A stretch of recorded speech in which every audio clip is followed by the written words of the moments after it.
Here we are, Low Key Fashion Finds in Union, New Jersey, with Miss Tamika Lowe, the owner of the shop. How are you doing, Miss Lowe? I'm fine. How are you? I'm good. You seem a little nervous. You all right? I'm not nervous. We want to take a tour of the shop, and we're gonna get to know Miss Lowe in this quick interview. So, rock and roll with us. We have Streets Entertainment on the film. This is Everyday People, the magazine, and we're gonna get it rolling. Can you show us the shop? Yes. Welcome to Low Key Fashion Finds, where we sell women and young girls clothing. Our clothing start for young girls from sizes 4 to size 14. For women, our clothing start from sizes small to 3X. So we do cater to all type of women from ages 3 years old up until age 90.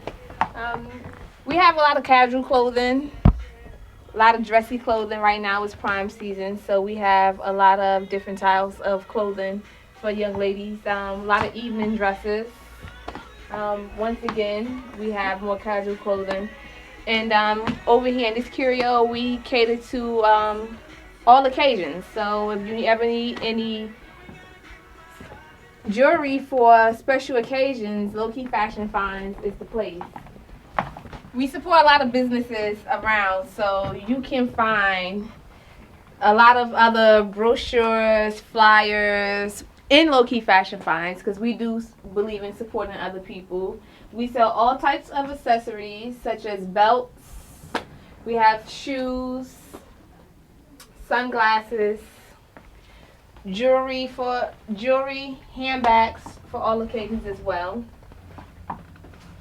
And as you come further to the back of Low Key Fashion Finds, this is when you get into our young girls department. And with our young girls, we do have a lot of fun accessories, but we do also carry sterling silver for the kids because, you know, a lot of people don't like their children in fashion jewelry.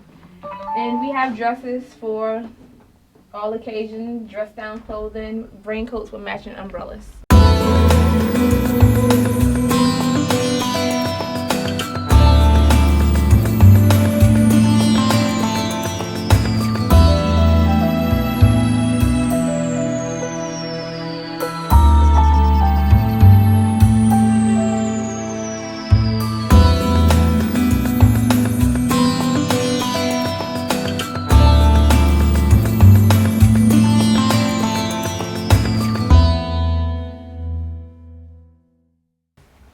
So, who is Tamika Lowe?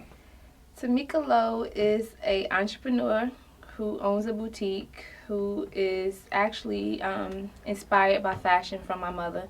So I'm going to continue the path of fashion. Okay. And you started your establishment, Low Key Fashion Finds, here in Union, New Jersey. And tell us a little about how was it? Was it a difficult challenge? Was it something you always wanted to do? What brought you to that point? It was actually a spur of a moment. It's a long story, but I'll make it short. Opened November 1st, but I actually started Low Key Fashion Finds in about February of 2009 after going through an experience of not taking care of my little cousin anymore.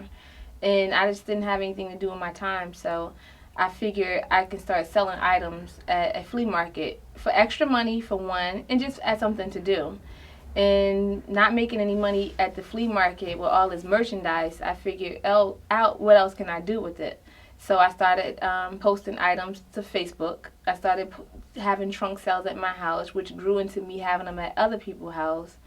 And then when Low Key Fashion Finds the boutique came about, is because after my tragic medical experience of being in the hospital for 7.5 weeks, I put together a trunk sale at my house. And after so many people responded that they wanted to come to the trunk sale, which was at my house, I didn't want that many people at my house. So I figured I'm either going to move the trunk sale or cancel the trunk sale. Okay. And with that, I decided to look for a location. And I had a location in 3 days. And I opened Low Key Fashion Finds in 2.5 weeks. Okay. So that's congratulations. That's Thank you. Success story right there. So you went from a tragic moment to having your own establishment. Exactly. Which is very good. And what do you see Low Key Fashion Finds going from right here to this day on? I see Low Key Fashion Finds having another location. I think I'm going to do, which is my plan, to do another boutique for just kids. Okay. But high-end kids clothing for you boys and girls. As for myself, I'm not just a boutique owner. I'm starting to step outside and create a brand for myself by being a fashion stylist for different type of photo shoots. I had the honor of working with you. Thank you. Dressing your play. And I'm actually have some photo shoots coming up for different magazines. And I'm just excited about it because I think that's my ultimate goal, is to be a stylist, is to not just sit behind the register of low-key fashion finds. That's a good thing. You mentioned a brand, which is a lot of things that some people don't shoot for. And it's a great thing to shoot for a brand because you have so many things going on out there and you want to stand out. You know, you think of French fries, some people think of McDonald's. You think of soda, some people think of Coke.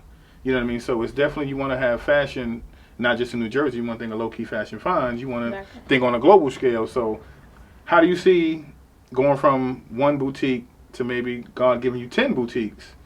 You know, do you phantom that? Do you see it? How does that sit with you? I actually see that. Okay. And I'm actually open to doing it. I'm up for the challenge. It's a lot of work. Right. But it's really worth it because I enjoy it. A lot of people work every day and they don't actually do the things that they love. I actually enjoy it. Even if it's getting up early in the morning, because I'm also a personal shopper. So it's my job for this lady to come in here and see a dress but not see the accessories, or to see a bag but not see the color, or to have a wedding and need 7 of the same pieces. It's my job to go out and accommodate those 7 pieces. It's my job to say, well, that black dress may look good with this. Right. And I can show you an example of what I'm saying by giving her another piece to look at, but actually going out to get the piece that she actually needs. Okay. So within low-key fashion finds, there's services. And those services are body consulting, which we sell for artists products like the Body Magic. Then there's personal shopping. And then you have where I'm a stylist, because I have women that come in here, and I learned this from experience, having a woman come in here and saying that she don't know what she's looking for, but she know what she needs. Right. And by saying that, she knows she needs a dress because she wants to go to a wedding, but she don't have a clue what look she's going for. So it's up to me to say, here's the dresses that I have. What do you like, long or short? What do you want, tight or, loose fitting? And then I just work with them from there. And, I want to be a one-stop shop. Right. So that's where that personal shopping come in at. Okay. For me, knowing you as a friend, I know you just had a grand opening or for your girls. Yes. How did that go, and how do you see expanding that little girl section? I know you did say you want to open up a store for girls, so young kids. Yes. How did that go over with the new girl section? Well, being in Union and Union going through the transition, which always been a busy area, the Stuyvesant Avenue area. I've always shopped in this area after living like 10 minutes away. But you see stores open, you see stores close. And a lot of the stores that are here are stores that has been here for probably more than 10 years, and along with some of the beauty parlors. But around here, there was no children's clothing, except the thrift store. So I figured, I'm not going to put boys' clothing in a sangria and pink store. Right. And plus, I don't have the space for it. But at the same time, I can capitalize right now. You don't have the space for it. I don't have the space for it right now in this location. Right. But I felt like I can capitalize off of having young girls' clothing in this area, which they don't have. Right. So it's been welcoming, it's to the people. But, I think they're still kind of getting used to it. Because when you walk in low-key fashion finds, and I'm going to pride myself on this, it's not like you walking in off the street into Soho, but when you walk in here, you feel like you're in, in New York, the Soho district, because of the, the setting. It's because of the setting of the place. So it's like, I get from a lot of the local people, we needed you here, thank you, the place is great. So I do have a lot of, consistent company. Yeah, I have that. So it's just like, I'm starting to get people to come in, not even just to shop, just to see what I have different, because they know if they see it today, it's going tomorrow, or it may be something new tomorrow. Okay. Well, that's beautiful. That's beautiful. Well, lastly, I want to ask you, from sitting in a hospital bed, how does it feel from where God has brought you to now? And what would you tell somebody else that may be in that position, that are kind of hesitant on chasing their dreams, or sitting there and saying, "Oh, how am I here? How can I get there?"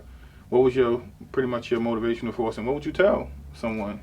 Well, I mean, for myself, I'm always thinking of a plan. I'm always willing to go to school to learn something. I'm always willing to try something. And I'm the type of person, if I say something, I'm going to do it. Right. So I always knew that me being a vendor was not what I was going to do. I was buying clothing racks from boutiques that was clothing down, and I had no idea when I was going to use those racks. Right. And I knew I wasn't going to set them up in my house.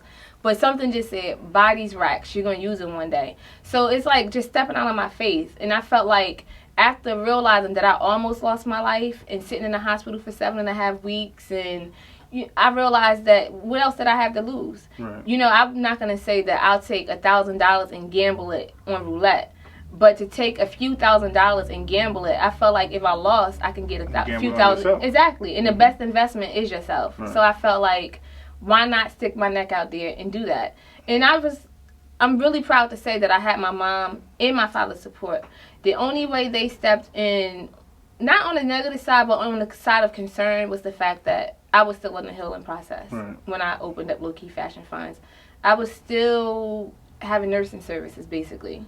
I was still walking around with a bag basically on me right before I opened, and people didn't even know. Right. I was driving around with it. So, you know, I got a threat from my dad. He was going to take my truck and little things like that, you know, because I was actually in here painting. I painted the bathroom by myself. I did this second coating on that whole wall by myself. I was in here sweeping, doing everything because I had 2.5 weeks to open. Right. And I wasn't actually prepared for the grand opening. You know, my sister is involved with the boutique, and where her involvement is because I felt like I can handle the boutique, but it's nothing like having somebody else share the responsibility with you. Right. So out of fear in a way, but out of the fact that she's my sister, and sometimes they say family is not the best partner, but technically it depends on how you were raised. Right. So it was like, okay, I'm going to do this. Let her be involved. Give her a certain amount of space, a certain amount of responsibility. But at the same time, it all still falls on me, legally, in every aspect. So for me, it was just like stepping out there and just doing it. I didn't have anything to lose. I mean, what do you have to lose when you go through 8 bags of blood given to you to save your life and things like that? You really don't have anything to lose. I closed my savings account, and, you know, being a smart woman, I had money saved.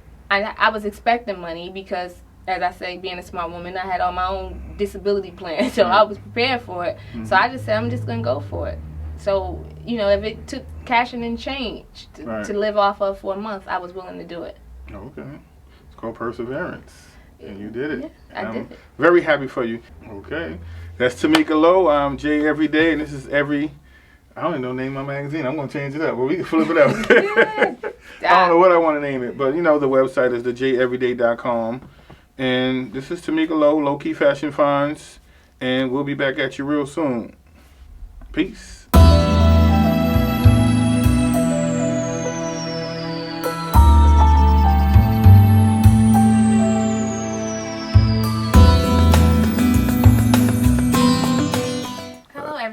I am Tamika Lowe, the owner of Low Key Fashion Finds, located at 1023B Stuyvesant Avenue in Union, New Jersey. I can be reached at 908-349-8163, or you can find me on Facebook under Low Key Fashion Finds.